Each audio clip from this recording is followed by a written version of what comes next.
ये चलो ध्यान दीजिए, इसमें मैंने क्या बताया, द्रव्यमान संरक्षण का नियम क्या था।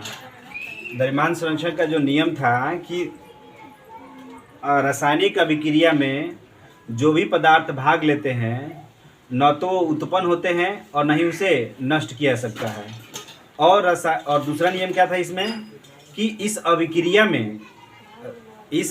में भाग लेने वाले जो भी पदार्थ हैं उन अभिक्रिया के पहले उनका द्रव्यमान तथा अभिक्रिया के बाद उनका द्रव्यमान, दोनों का द्रव्यमान क्या होता है, नियत रहता है, स्थिर रहता है। इसे ही द्रव्यमान संरक्षण का नियम या द्रव्य की अविनाशिता का नियम कहा जाता है। ठीक है ना।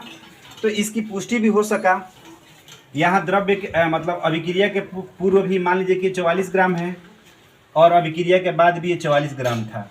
हाँ, तो कहाँ नष्ट कहाँ हो रहा है, इसका मतलब ये हुआ कि पूरे ब्रह्मांड में द्रव्यमान क्या रहता है, स्थिर रहता है। पूरे ब्रह्मांड में द्रव्यमान स्थिर रहता है। ठीक है ना।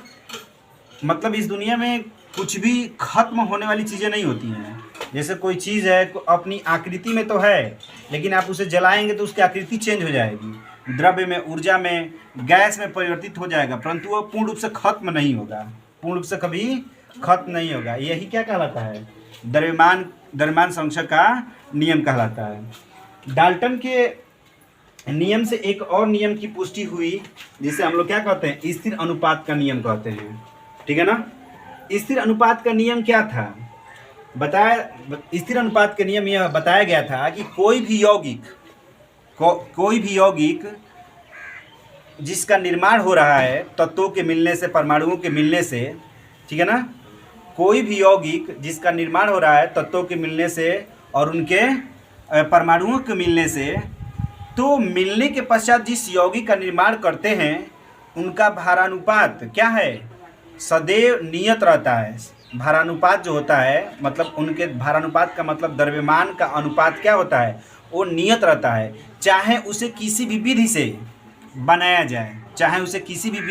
जाए, या प्राप्त किया जाए। जैसे मैंने आप लोगों को बताया था कि कुएं से जल या वर्षा के जल या नदी का जल या तालाब का जल, आप किसी भी जल को लेंगे और यदि उस जल को शुद्ध करोगे और शुद्ध करने के पश्चात जब उसका भारानुपात निकाला जाएगा तो सदैव 1:8 के ही अनुपात में मिलेगा।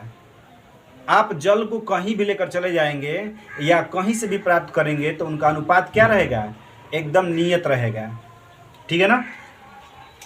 तो इसमें क्या बताया जा रहा है कि डाल्टन के परमाणुवाद के अनुसार परमाणु परस्पर संयोग करके जब यौगिक बनाते हैं तो किसी पदार्थ के अणु के गुण द्रव्यमान में समान होते हैं। द्रव्यमान में क्या होते हैं, समान होते हैं। जैसे मान लीजिए कि यहाँ पे एग्जांपल दे रहा हूँ, ठीक है ना। जैसे मान लीजिए कि अब हाइड्रोजन है H2 + O2 मिलकर बना दिए H2O, है ना। मिलकर क्या बना दिए, H2O। तो यहाँ पर 2 से गुणा करना पड़ेगा, फिर यहाँ से 2 से गुणा करना पड़ेगा। तो ये H2 और O2 मिलकर क्या बना दिए, जल बना दिए। क्या बना दिए, जल बना दिए। अब देखिए कह रहा है कि अब अणु में अणु तथा द्रव्यमान में क्या होते हैं, समान होते हैं। तो अब ये एक अणु है, जल का क्या है, एक अणु है, और ये द्रव्यमान में भी क्या होगा, समान होता है, क्योंकि इसमें विभिन्न तत्वों के परमाणुओं की संख्या स्थिर होती है। ठीक है ना। तो इसमें देखिए जैसे कि अब ये अणु है, ये क्या है, जल का एक अणु है, और ये हाइड्रोजन का एक अणु है, और ये ऑक्सीजन का एक अणु है। तो देखिए इधर हाइड्रोजन की संख्या कितनी है, 4 है, तो इधर भी 4 है, 2 दूनी के 4, इधर 2 है तो इधर भी 2 है। आए बस समझ में, ठीक है ना। यानी क्या हुआ, विभिन्न इसमें, क्योंकि इसमें विभिन्न तत्वों के परमाणुओं की संख्या स्थिर होती है। क्या होती है, स्थिर होती है। इसलिए किसी भी यौगिक में विभिन्न तत्वों के भारों में एक स्थिर अनुपात होता है। जब हम इस जल का अनुपात निकालेंगे, जल के अनुपात निकालेंगे H2O, तो हाइड्रोजन कितना होता है, हाइड्रोजन का द्रव्यमान 1 होता है, तो 2 × 1 संबंध है। ऑक्सीजन कितना होता है, 16, तो 2 × 2 और 2 × 8 16, यानी 1:8, 1:8। इसका मतलब ये हुआ कि आप यौगिक को, जैसे आप जल है, जल हाइड्रोजन ऑक्सीजन से ही मिलकर बनेगा और किसी से नहीं मिलकर बनेगा। ठीक है ना। तो इनकी संख्या का अनुपात भी क्या होता है, नियत रहता है, और इनके द्रव्यमान का अनुपात भी नियत रहता है।